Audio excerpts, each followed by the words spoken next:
Hey everybody, it is Motor City Comic Con time. That's right, I'm headed out to Motor City Comic Con at the Novi Suburban Collection. It was the same place I went to for that big toy show a couple weeks back. I think you guys saw a video on that. So I'm doing something different this time. I am absolutely gonna buy some stuff here, and I'm gonna see how much I can buy with $1,000. So there it is. I'm gonna spend it all. Now, the only downside is it's Friday, and it's the only day I can go between Friday, Saturday, and Sunday, unfortunately, because of other plans. And typically, you don't get the best deals on the first day of a Comic-Con or the first day of any kind of a show that's multiple days. But you know what? Don't care. I'm gonna see what I can get, and I'm gonna share it with you at the end of the video, and I'm actually gonna share some of it during the video as well, so you can get a feel for how things are going. We'll see what we come up with, right? Maybe there's some people willing to make some deals out there, but I know people paid a lot of money to get this space at any big Comic-Con like this, so I get it, right? Not everything can be a deal. But nonetheless, it'll be fun. You're gonna share the experience with me. So let's go.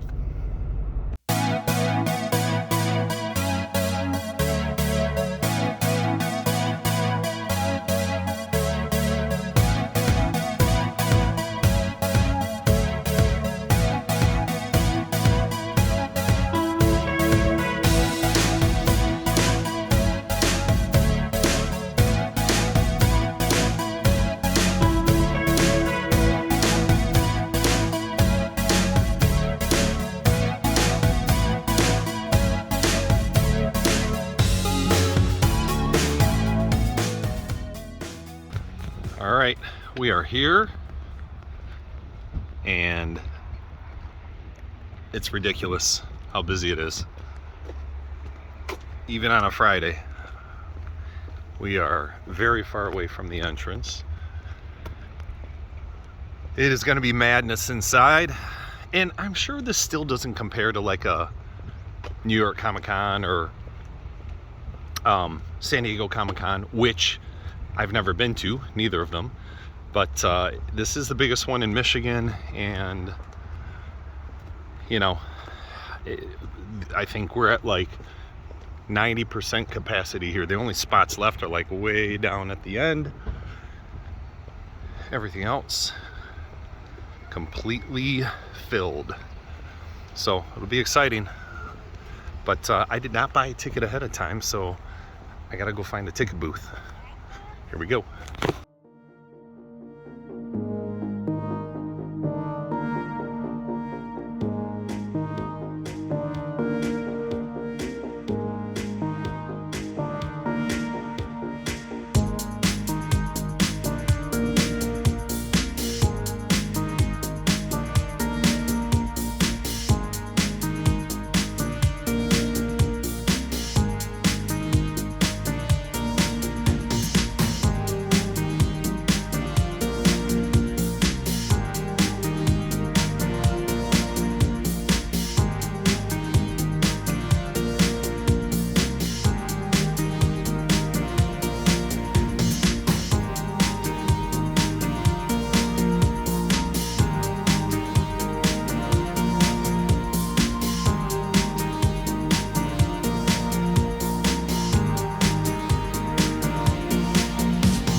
All right, here we are.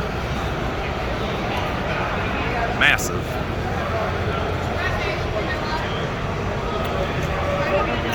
All right, so clearly much bigger than the toy show from a couple weeks ago when we were here, right? Much bigger area. I don't even know where to start.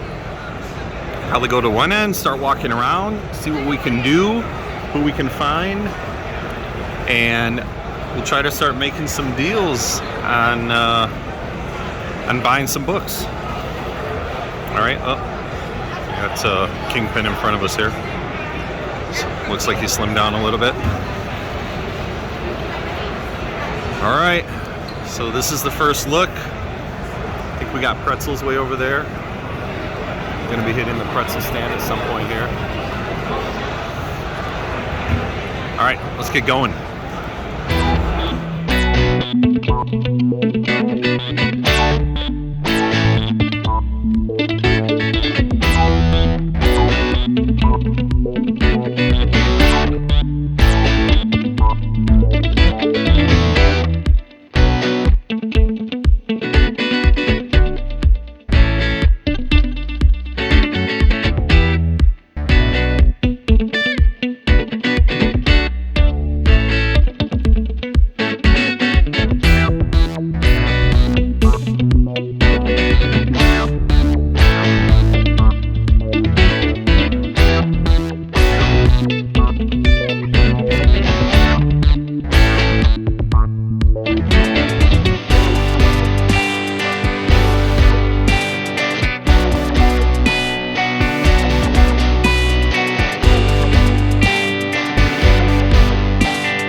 I am done. I am out of there, and I'm exhausted.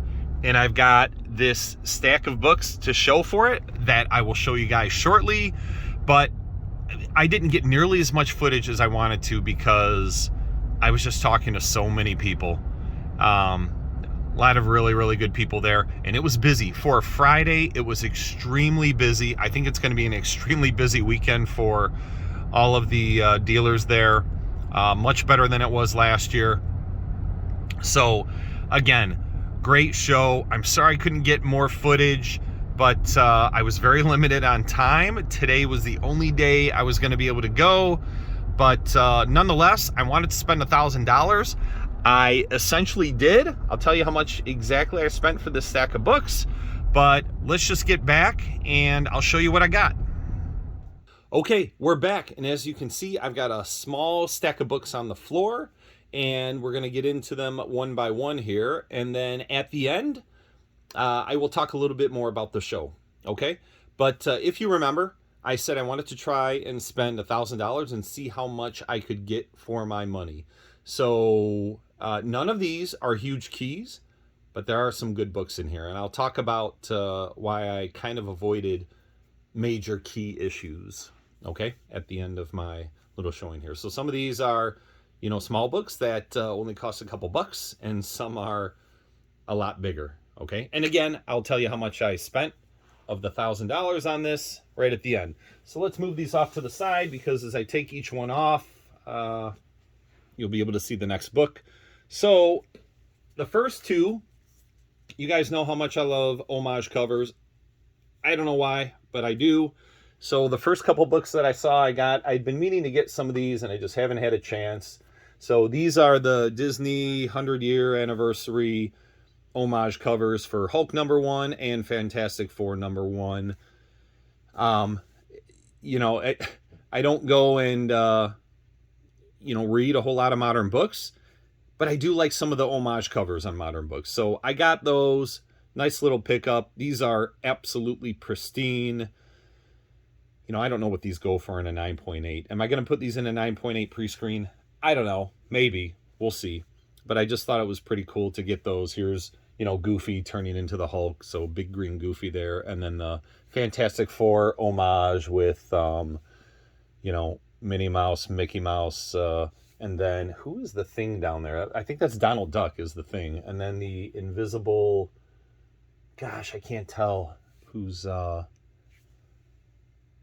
don't know if that, or that's just a statue here, but Human Torch is Goofy. Maybe that's what I meant to say. So, really enjoy the homage covers. So those are the first two. Yes, very cheap pickups. I think those were like $5 each, maybe. So you guys know I also love facsimile covers of old key issues, ones that are really unaffordable. So I got a couple new ones. So I've gotten some Marvel ones before, DC ones like Action #1, Tech 27, things like that. So I went Fawcett this time. So I got Wiz Comics I believe that's #2, and Marvel Family #1, which I believe is the first Black Adam. So I get these because I'm able to read them and just enjoy the storyline. So these are two that I've never read before. So I'm going to read them. All right, now we'll get into some of the older books. So I've got 5 more to show you. So the next 3 were just a person who had, again, right, I stayed away from big key issues, and these still have price tags on them, but that's okay. But this person had nice, solid mid to upper mid-grade Marvel Silver Age books that I thought I could get as some runners and maybe for some sales in the future. So the first one is Fantastic Four #37, which is probably like a fine to fine plus.